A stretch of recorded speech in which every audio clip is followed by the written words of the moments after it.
আচ্ছা দেখ, এখন আমরা করব income from house property. House property মানে দীপিকা হাসাচ্ছে, হাউস প্রপার্টি মানে কি? এমনি হাতি নাও। আচ্ছা তাই, আমার একটা বাড়ি আছে, সেই বাড়িটা আমি কাউকে ভাড়া দিলাম, সেখান থেকে যে ইনকাম হবে সেই ইনকামকে কি বলা হয়? Income from house property.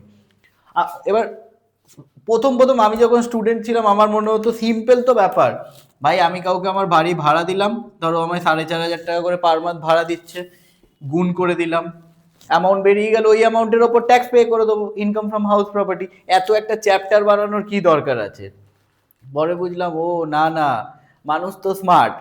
ধর আমার বাড়ি আছে, আমি ভাড়া দিলাম, গভর্নমেন্টকে বলছি আমি ওকে 2 টাকায় ভাড়া দিয়েছি, 12 মাসে 24 টাকা ভাড়া, 24 টাকার উপর ট্যাক্স নাও।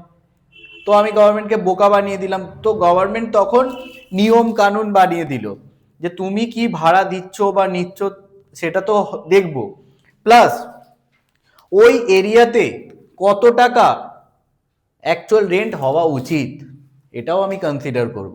তুমি 2 টাকা নিচ্ছ, 5 টাকা নিচ্ছি আর কি মারছো, ওই এরিয়ায় 5,000 টাকা ভাড়া, তুমি 2 টাকায় ভাড়া নিচ্ছ, তো এরকম হবে না। তোমাকে অ্যাকচুয়াল রেন্ট আর ওই এরিয়ার কত টাকা ভাড়া হওয়া উচিত আমি সব কনসিডারেশনে নেব। তো তাই জন্য হাজার রকমের ক্যালকুলেশন দিয়ে দিয়েছে। চলো আমরা একটা অঙ্ক করে দেখি। সাজেশনের 45 নম্বর অঙ্কটা চলে আসি আমরা।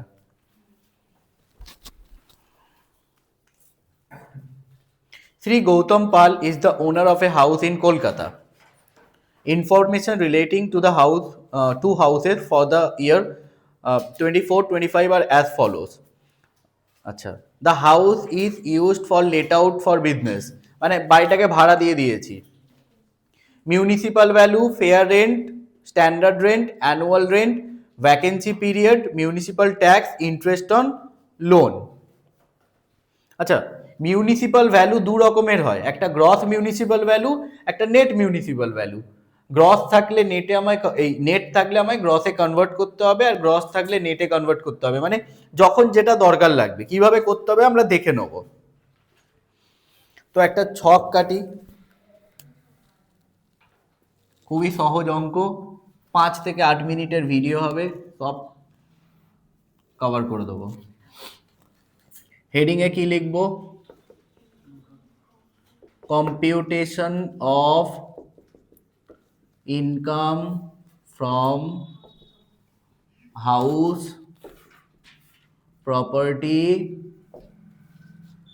Of Shri Gautam Pal for assessment year হচ্ছে কত না, ওটা অ্যাসেসমেন্ট ইয়ার হচ্ছে 25-26, আর প্রিভিয়াস ইয়ার হচ্ছে 24-25।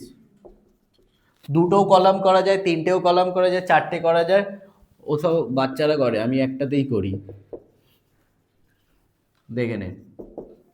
কালি বাঁচিয়ে দিলাম ওই টাকার চিহ্নটাতে। আচ্ছা, 2-3টে স্টেপ ভালো করে দেখে নে। হাউস প্রপার্টি, এই অঙ্কটা করে গেলে উচ্চ মাধ্যমিকের যে কোনো হাউস প্রপার্টি পেরে যাবি, অ্যাটলিস্ট 90% অঙ্ক অ্যাপ্রোচ করতে শিখে যাবি। 3টে জিনিস দেখবো। প্রথমে gross municipal value, fair rent আর স্ট্যান্ডার্ড রেন্ট, এই 3টের মধ্যে কম্প্যারিজন করতে হবে। গ্রস মিউনিসিপাল ভ্যালু দেওয়া আছে এই অঙ্কতে, যদি না দেওয়া থাকতো, অনেক সময় নেট মিউনিসিপাল ভ্যালু দেওয়া থাকতো, তখন কি করতাম? নেট মিউনিসিপাল ভ্যালু ইন্টু 100/90 করতাম, গ্রসে কনভার্ট হয়ে যেত। এখানে গ্রসটাই দেওয়া আছে, তো কোনো ঝামেলা পাকানোর দরকার নেই। কত দেওয়া আছে? 3 লক্ষ। ফেয়ার রেন্ট কত আছে? 2,50,000। তাহলে আমরা কি নেব? Gross municipal value versus fair rent, এই দুটোর মধ্যে যেটা হায়ার হবে সেটা নেব। আবার হায়ারটার সঙ্গে কার কম্প্যারিজন করব? Standard rent. এই দুটোর মধ্যে কোনটা নেব? যেটা লোয়ার হবে। গ্রস মিউনিসিপাল ভ্যালু আর ফেয়ার রেন্টের মধ্যে যেটা হায়ার হবে, গ্রস মিউনিসিপাল ভ্যালু আছে 3 লাখ, ফেয়ার রেন্ট আছে হচ্ছে 2.5 লাখ। এই দুটোর মধ্যে হায়ার কোনটা? 3 লাখ। তার সঙ্গে কম্প্যারিজন করব স্ট্যান্ডার্ড রেট, এটাও 3 লাখ। 3 লাখ আর 3 লাখের মধ্যে ছোট যেটা 3 লাখই হবে, এটা নিয়ে নেব। তাহলে যেটা বেরোবে সেটাকে আমরা বলি এক্সপেক্টেড রেন্ট অথবা reasonable expected rent. Reasonable expected rent অথবা এক্সপেক্টেড রেন্ট লিখলেও হয়ে যায়। কত বেরোচ্ছে আমাদের? আই হোপ এটা মাথায় ঢুকেছে, ঠিক? আচ্ছা, এটা একটু মুছে দিলাম।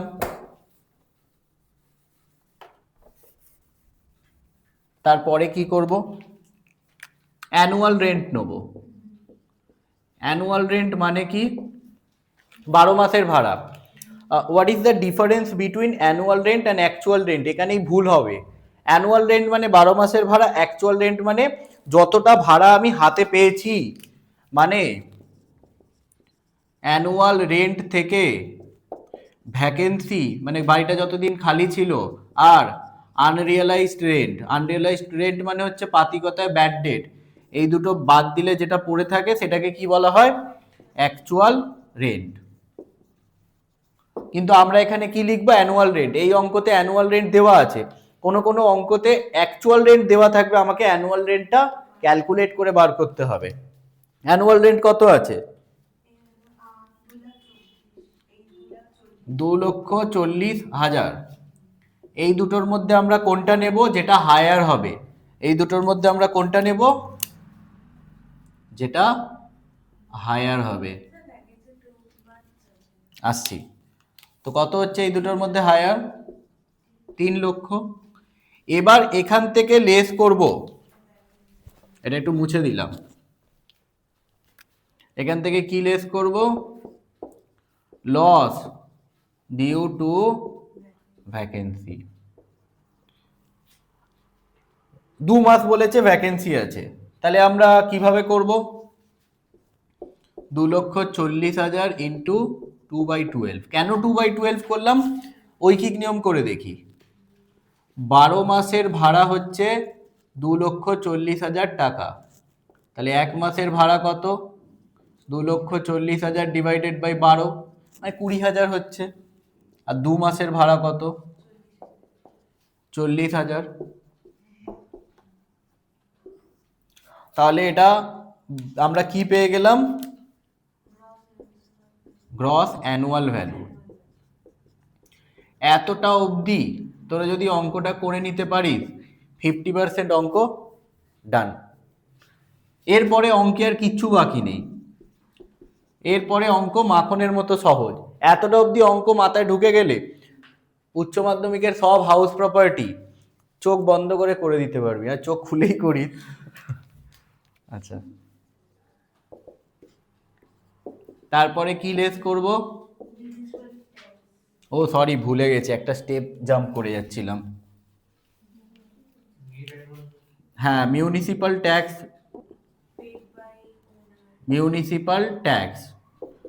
Paid by owner. Tax, municipal tax আমরা কোনটা মাইনাস করব? The portion which is paid by owner. ভাড়াটিয়া পেমেন্ট করলে হবে না, ওনার যতটা পে করবে ততটাই গভর্নমেন্ট আমাকে ছাড় দেবে। আর ট্যাক্সের টাকা যদি কোনো ডিউ থাকে তাহলেও গভর্নমেন্ট ছাড় দেবে না, ট্যাক্সের টাকা পেমেন্ট করতেই হবে। কোনো টাকা ডিউ থাকলে গভর্নমেন্ট ছাড় দেবে না। তাহলে দুটো কন্ডিশন, পে করতে হবে, ওনারকেই পে করতে হবে। তাহলে এখানে দেখি ট্যাক্স কত টাকা আছে।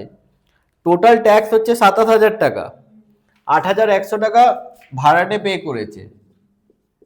27,000 মাইনাস 8,100 কত হচ্ছে? 18 না 19? একবার করে দেখে নি, আমার ডাউট হচ্ছে। 27,000 মাইনাস 8,100, 18,900। দীপিকা ঠিক, একদম ঠিক। তাহলে গ্রস অ্যানুয়াল ভ্যালু থেকে মিউনিসিপাল ট্যাক্স বাদ দিলে আমরা কি পেয়ে যাব? Net annual value. হ্যাঁ,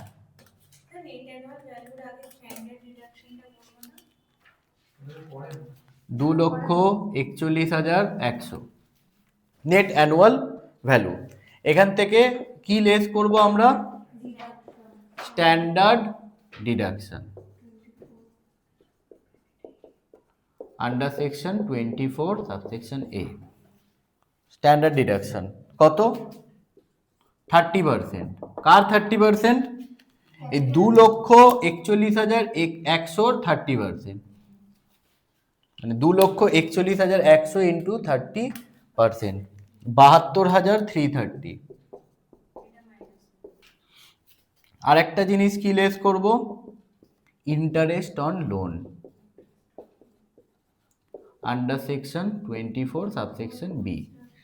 আচ্ছা, ইন্টারেস্ট অন লোনের একটা লিমিট আছে, লেট আউট প্রপার্টির ক্ষেত্রে নয়, সেলফ অকুপাইড প্রপার্টির ক্ষেত্রে। কোনো ঘর ধর বাড়ি তুই ভাড়া দিয়েছিস, সেক্ষেত্রে কোনো লিমিট নেই, আনলিমিটেড। যদি কোনো বাড়িতে তুই নিজে আছিস, সেইখানে তোর ইন্টারেস্ট অন লোনের একটা লিমিট আছে। তো এখানে ইন্টারেস্ট অন লোন কত আছে? 45,000। এটা লেস করে দেবো, তাহলে আমার কি বেরিয়ে যাবে? ইনকাম ফ্রম হাউস প্রপার্টি বিয়োগ করে লিখে দেবো অ্যামাউন্ট, ব্যাস। আচ্ছা, এবার আমরা দেখে নিই যে সেলফ অকুপাইড বাড়ির ক্ষেত্রে ক্যালকুলেশনটা কেমন হবে। পরীক্ষায় টুইস্ট করে দিতে পারে, সবাই করে গেল এত ক্যালকুলেশন, দিয়ে দিল সেলফ অকুপাইড। সেলফ অকুপাইড বাড়ির ক্ষেত্রে ক্যালকুলেশন খুবই সহজ, খুবই সহজ, 2 মিনিট লাগবে। অঙ্কটা পড়ছি। Mister Khosla has a house in New Delhi. He uses the house for the residential purpose. Municipal value of this house 60,000 টাকা, tax 10%, 1/4/2020 he has taken a loan of 4 লক্ষ for the purpose of repair of the house. Rate of interest 10%. Compute Khosla's income from self occupied property. খুবই সহজ ব্যাপার। আবার এরকম ছক কাটবো। অঙ্ক আগের বারে শুরু হয়েছিল কোথাতে? Gross municipal value, fair rent, standard rate, এই ওই সেই, কিচ্ছু দরকার নেই। এখানে অঙ্ক শুরুই হবে নেট অ্যানুয়াল ভ্যালু থেকে। আর সব সময় নেট অ্যানুয়াল ভ্যালু কত লিখে দেবো? নীল। সেখান থেকে লেস করি আমরা কি? Standard deduction. শূন্যর স্ট্যান্ডার্ড ডিডাকশন যদি 30% করি, শূন্যই তো হবে, তো লিখবো না, পেনের কালি খরচা হবে বেকার। তো কি লিখবো? Interest on loan. লিমিট আছে, এখানে একটা লিমিট আছে। কত লিমিট? বাড়ি যদি কনস্ট্রাকশনের জন্য লোন নিই, তাহলে 2 লক্ষ টাকা লিমিট। আর বাড়ি যদি রিপেয়ারের জন্য লোন নিই, লিমিট কত? 30,000 টাকা। এটা এখন কারেন্ট সিচুয়েশন চলছে। এই 2 লক্ষ টাকাটা অনেক কাল আগে, 1/4/99 এর আগে 30,000 ছিল, সেটা বেড়ে 2 লক্ষ হয়েছে। তো 1/4/99 এখন 7-8 বছর হতে চললো। তো ওই সব লোন এখন সব উঠেও গেছে, সবাই পে অফও করে দিয়েছে। তো আমরা কারেন্ট এই দুটো মাথায় রাখার চেষ্টা করব। তো এখানে ইন্টারেস্ট অন লোন কত আছে?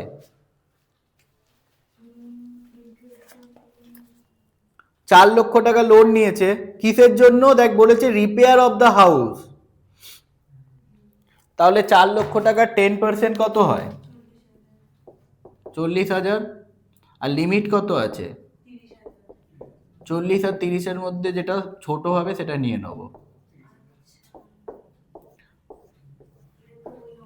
এখানে লিখে দেবো কি? -30,000। যদি কনস্ট্রাকশনের জন্য লোন নিত 2 লক্ষ টাকা লিমিট হতো। লিখে দেবো income from self occupied house property. That's it, house প্রপার্টির মেজর পার্ট কমপ্লিট।